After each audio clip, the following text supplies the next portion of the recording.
Hunter Bishop was a little dinged up. Is he going to be ready for opening night? I think so. Yeah, I do. They could be ready. I know it's early on, but how have you seen Mike have an impact and adjust to what was lacking without a pitching coach last season? Well, I mean, having a guy there that's dedicated to the pitching staff and having a field, being involved in that. Carter Aldretti, being a part of that process at the professional level certainly helps. No question. Do you know what you're going to do with that third spot in the outfield? Obviously, Hunter and Gage will have two. No, I mean, we're going to let guys battle it out. We're going to let guys early on battle it out, but I think there's a plethora of guys that have an opportunity to play there, and realistically, it's probably going to be somebody that's swinging the bat a little bit, given it's consistent. But when I say there's 4 to 6 guys that can play there, I mean there's 4 to 6 guys that can play there. Have you made a decision maybe on who will get this nod on Friday? I think right now they're opening with a right-hander, so we're going to go with Hopper in left field on Friday night. Have you made a decision on the mound? Who's going to start? Spencer. Do you know about the rest of the weekend? Spencer, Eli, and then we'll see what we do after that. Yeah. Is it between Boyd and Jake for that spot? Boyd will pitch one of those. We're just going to wait and see kind of whether. And I should say, I mean, we're going to go Spencer Friday night. I know Boyd and Eli are going to pitch, get a start on the weekend. We're just kind of waiting. We just don't know a lot about them. This place plays differently in the day and the night, so we're kind of waiting to see what happens on that, kind of what type of team they are. But those 3 will definitely start. So, and probably we know Spencer on Friday, and then those 2 over the next 2 games. We're just waiting to kind of figure that out. Do you still keep in touch with Danny Hayden at all? And if so, what do you guys still talk about? Yeah, his family. I mean, I've known Danny a long time. His grandfather is someone that was Joe Hayden started the Midland organization. If you haven't looked up that history of the Midland organization, I would encourage you to do so. But just a influential person, influential family in baseball, particularly in Southwest Ohio and the Midwest. So, and I've known Danny's father, Jay, and Tessie. I mean, our families are very close. So, yes, stay in touch with them. You got anything planned? Are you going to talk to them at all this weekend? It's interesting. I mean, I guess there's, like when we travel, there's a Miami Alumni chapter. So I know there's something Friday. One of our former great back in the day pitchers, Buddy Schultz, is a Phoenix. Google his stat. I think there's something crazy where he struck out.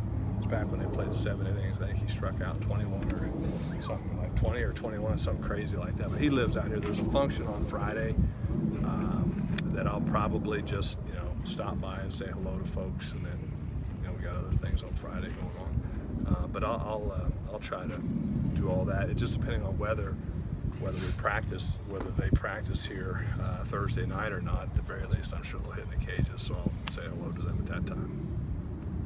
You mentioned a few times that you feel like when you look out at your infield that you have 4 shortstops out there. Is that something that you've ever seen or seen often? Well, I go back to when we had it rolling, back in when I was in Indiana, it was kind of like that. It was, you look across the diamond and there were 4, 5, 6 shortstops all, everywhere. And so I think we're getting closer to that. And but I really, really like this group. I think this group, particularly in the infield, has a chance to be the best infield core that I've ever had the opportunity to be around.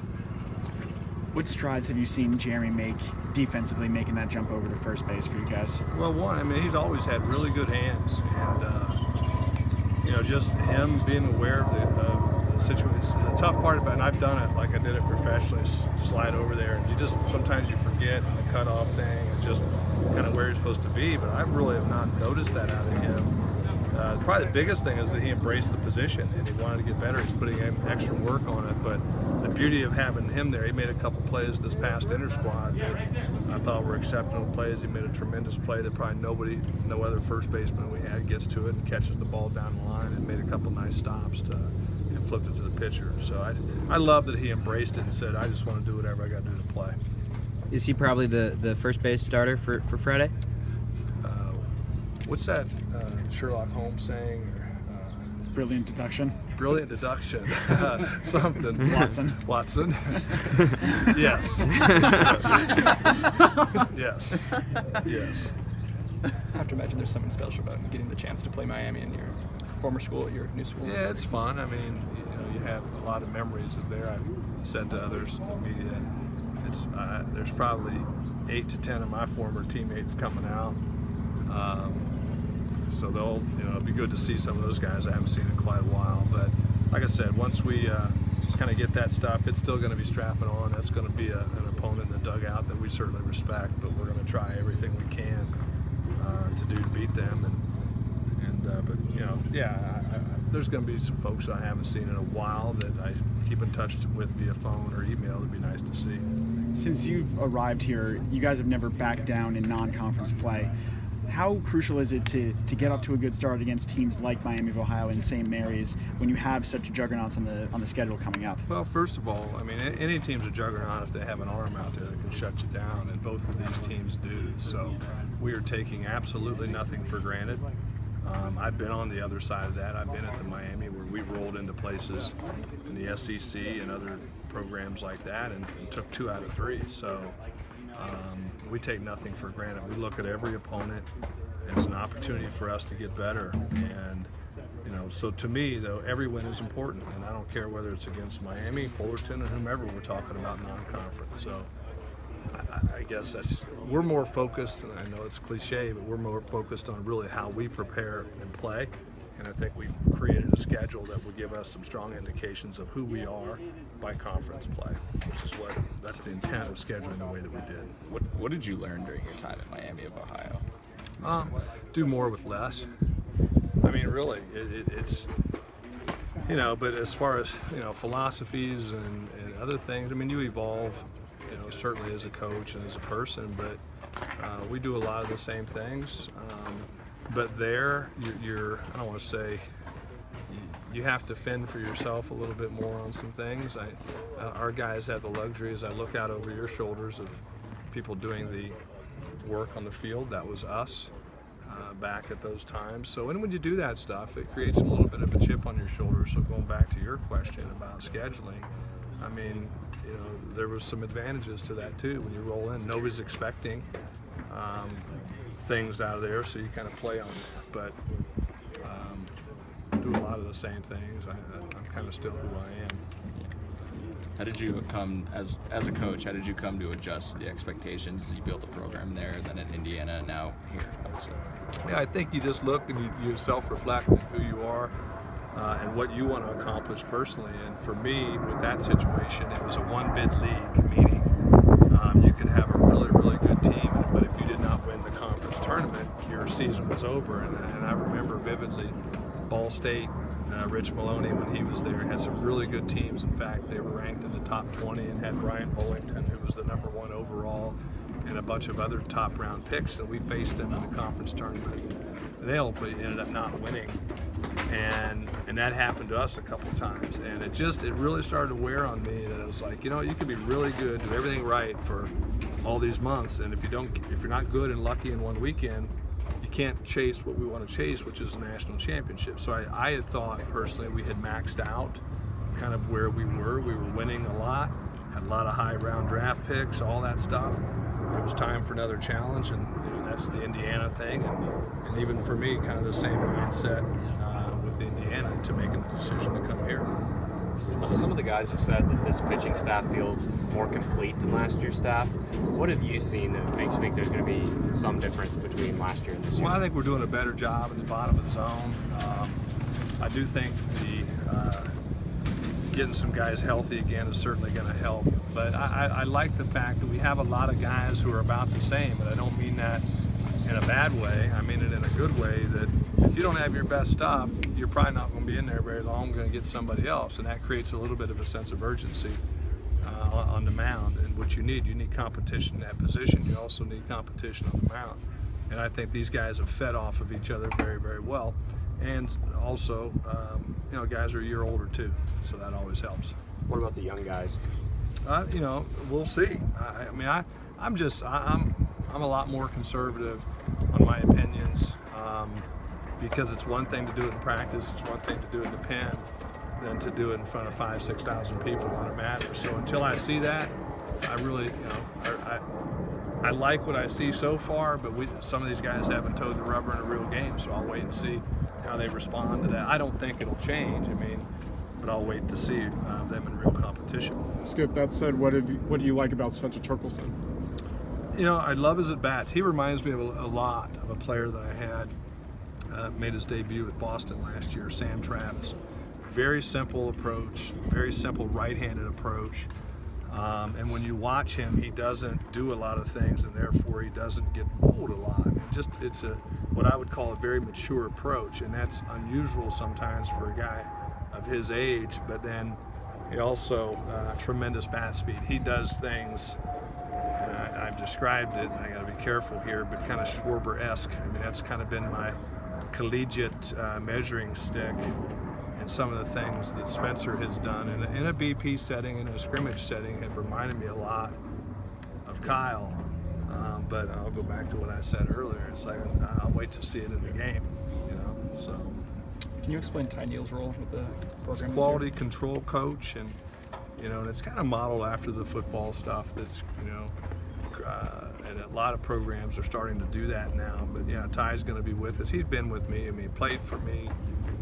Coached with me for a number of years, and just kind of be on staff and see the things that and deal with the things that he knows that I would not like. So just kind of controlling quality, or doing a little quality control, controlling quality is really what he is. Yeah. How did his position come about, or him joining the staff come about? So he was at Cincinnati, and it didn't work out there for him, and he was kind of sitting there, and the timing of it was such an unusual thing and a tough spot. And and my logic was, we have this type of position, and someone who knows baseball like he does, quality man, quality family man, all of those things, and have a chance to bring him on, no-brainer. And the unfortunate part, and I say that with a smile because he's a great baseball guy, great baseball coach. The unfortunate part with that position is you're not allowed to coach, and that's been a tough part for him, because I could imagine, like, if someone would take me in and put me in an office and be in control of quality or quality of control or whatever, it'd be tough for me to sit back. But he's done a really good job of that, and just to take some of the things off my plate administratively or whatever. How have you seen him develop since the time that he was a player to where he is now? It's, if you knew his story, kind of what he's come from, and that's what I'm very proud of, what he's been able to accomplish in his career. He was the architect of our World Series team at Indiana, and he knows what he's doing, and was our pitching coach, all of those things. But to see, he was in a family where mother was not around, and he was kind of, had to grow up quickly, and from a real small town in Southwest Ohio, and now to be in beautiful Phoenix, and all the things that he's accomplished and yet to accomplish in baseball for him. Very proud of him, because like I said, I've spent a lot of my adult life in Southwest Ohio. If you've ever been to West Elkton, Ohio, you know what I'm talking about. You've obviously been doing this a long time. As we head towards opening day, what's always the one thing that you want your players to carry in their mind as they start the season? It's funny. You probably saw from my muscle shirt there, I just got back from a run, but I like to run because that's my meditation. But I was thinking about that. Like, these guys are so amped up right now. They're so excited to get that bad taste out of our mouth from last year, all those things. And we've been practicing very well. The one thing that I want to say to them is, like, okay, again, center in on the process again. We're not going to get all emotional on a win. We're not going to get all emotional on a loss. But just keep playing good baseball. Do what we do. Keep it in the center.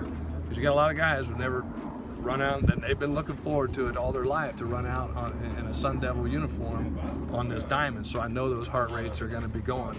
But I want them to kind of get all that stuff under control and just play baseball. And I think if we do that, we're going to be fine this year and not try to do too much, because I love the talent level. I love the camaraderie, the feel. You guys have probably sensed it and felt it in talking to the kids. It's a really good vibe. The interesting part now is, let's see how that vibe carries over when maybe we, at some point it's going to happen. You get a loss that you shouldn't have lost, or some adversity. So I'm kind of waiting to see how we handle all of that. Skip, how's Alika doing? He's great. We're just being really, really conservative with him because we've kind of said to him, you've got nothing to prove. I mean, he's played well enough, long enough, early enough that he's our starting second baseman right now. So we want to make sure he's 100% come Friday. He could play. We're going to do a little inter squad today. He could play today, but we told Jesse we want to hold him out some more and just make sure he's really, really ready to go. And I'm sorry for the rudeness of drinking, but it was a long run. For you? For me, a mountain and back. Long for me. When you get older, you'll understand. Is that All right. it?